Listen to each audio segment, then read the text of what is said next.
Hey everyone, my name is Dr. Dolores Tarver and I am a licensed psychologist here in Georgia, coming to you with your next mental health moment. And today we will be discussing the comeback, a return to empathy. I know that we don't agree on everything together, but there are probably some things about 2020 we can agree on. And 2020 has been a very challenging year for all of us.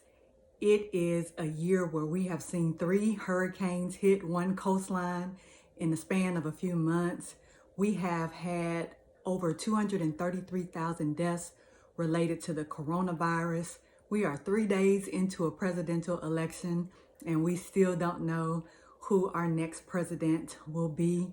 And let us not forget the dust storms and the murder hornets. And we are still dealing with a financial crisis in which a lot of people are either underemployed or unemployed, struggling to get the financial resources they need to be able to get the food they need. We're trying to manage our children in virtual settings and returning to school in classrooms where we are dealing with this pandemic. And we still have not seen a return to the shelves of items that were just easy to find last year. So how have we been dealing with all of these things? Well, we've had a variety of ways we've been coping. We've stress eaten, we've drank eaten, we've stress drank rather, we've smoked, we've cursed, we've destroyed things, we have unfriended, blocked, and canceled people. We temporarily broke Zoom there for a little while at the beginning of the school year. We've been anxious and uncertain. We have been sad and we felt lost. We have been traumatized for certain. We've prayed, we've mourned, we've grieved, we've exercised, we've marched and protested, we've voted. We created pods to try to educate our children safely. We've sanitized, wore masks, socially distanced. We've worked from home. We've donated of our time, our talents, and our supplies. We've honored people. We have celebrated those on the front lines and those everyday heroes who have created solutions to allow us to be able to do things more effectively during this coronavirus. We have provided education to people. We've shared our knowledge with others so that we can help other people who may be dealing with similar things. We have been so creative in using social media platforms to be able to help people during this very difficult time. We have changed laws and we've done our very best to attempt to right some wrongs. So where does that leave us as we begin to go into the last couple of months of 2020 and we prepare for a new year and potentially a new president? Well, I want to be clear that nothing magic is going to happen when we declare a president, our 46th president. Nothing magic is going to happen. All of a sudden, things are not going to disappear that have been challenges. We are still going to be struggling. And when the clock strikes 12:01 on New Year's Day, we still will be struggling. But there will be, I sincerely believe, a return to empathy. And why is empathy important? And I know you all are thinking of all of the things you could be talking about. Really? Empathy? You think that's what we need to focus on? Well, actually, I do. Because empathy is what allows us to be able to see things from another person's perspective. It allows us to be more humane. It allows us to think about other people, walk in their shoes, if you will, consider another person's feelings. It's the thing that allows our relationships to be able to manage the conflicts that we have, the challenges that we endure, the stress that we face, the sadness, the hopelessness. It allows us to be able to stop mistreating people. It allows us to be able to speak up when we see others being mistreated. Empathy is something that allows us to come back when we put that foot in our mouth, when we do things that are selfish. It allows us to be able to recover from that and recognize, I didn't handle that in the best way. Empathy allows our relationships to be more connected. It allows us to be able to hear people, to see people, to value people, and allows them to know that they matter. Empathy, with all things, needs to be balanced because we can be too empathetic to a point where we're so other focused, we neglect ourselves. We get taken advantage of. We end up being walked over like doormats. We don't want that either. We want to be able to have that balance of good self-care. And we also want to be able to think about other people, and not just the people that look like us and the people that think like us and the people that have similar backgrounds as us, but it allows us to be able to see and connect with all people, even if we are different. So what does empathy actually look like? Well, I can tell you very clearly what it does not look like. And that is when we say, at least. That little phrase, at least, can get us in a lot of trouble. Oh, you live in Louisiana, you all experienced 3 hurricanes in the past few months? Well, at least you don't have cancer. Is that where you really want to go with a person who is telling you about something that is devastating to them?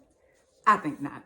So what we don't want to do is ever say at least when someone says something to us that is very hurtful, painful, traumatic, something that they're sharing, they're going through. And even if I don't see that thing as something that would be stressful, I still am able to recognize that it's stressful for you. So what are some empathetic phrases? How could I do that a little different?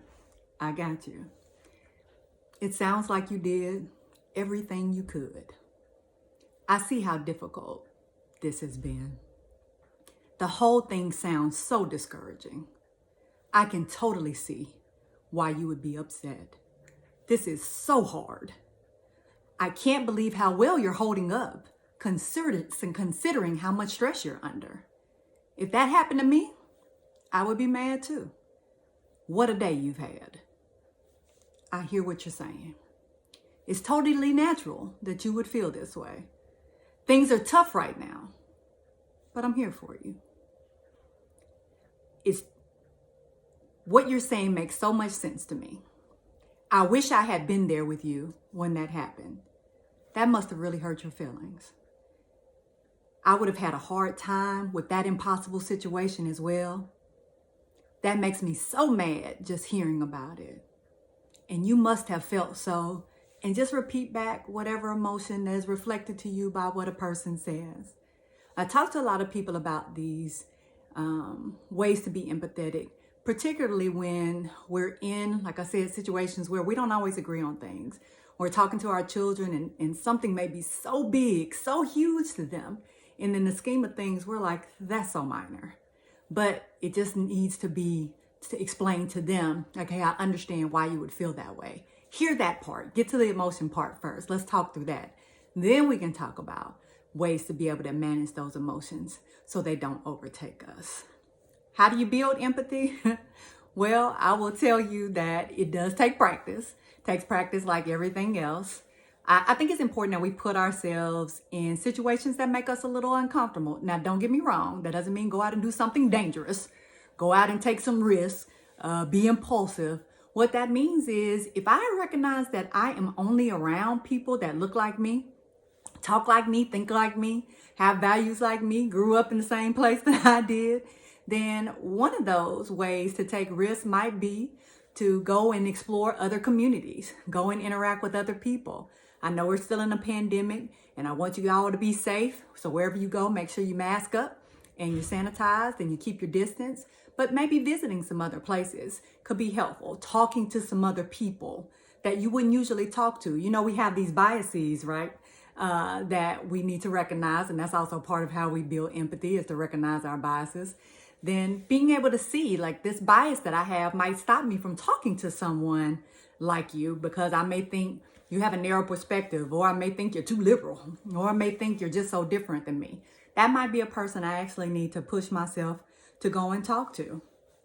Get honest feedback about yourself. I know we don't like to receive constructive criticism, and I know we definitely think we're amazing and that nothing about us needs to be changed. But the reality is all of us has work to do. So that's an opportunity for you to actually see how you come across to others. Ask some people who will be honest with you, not your amen course that's going to tell you that you're hyped up, amazing, and outstanding at all times. But someone is actually going to give you some feedback that you can use in order to help you grow. Think about a situation from another person's perspective. Before you respond, before you think about how you would react to something, Think about how it might make this other person feel. That's an important aspect of us developing empathy. Because again, there are a lot of different ways to look at things. And it's not that one is better than the other. They're just different. Ask deep, thought-provoking questions. We can be really superficial at times. Now, that doesn't mean go and get all up in folks' business and throw your business out there. But ask people deeper questions about how they think about things, what their experience has been. And don't do it to try to dismiss their experience and tell them that they're wrong, but simply try to understand it. Because I guarantee you that in the next few days, we're going to recognize that we actually have more in common than we think we do, even though we may be divided on who we think should be the next president. Be thoughtful, be understanding, be kind, be encouraged. You all take care.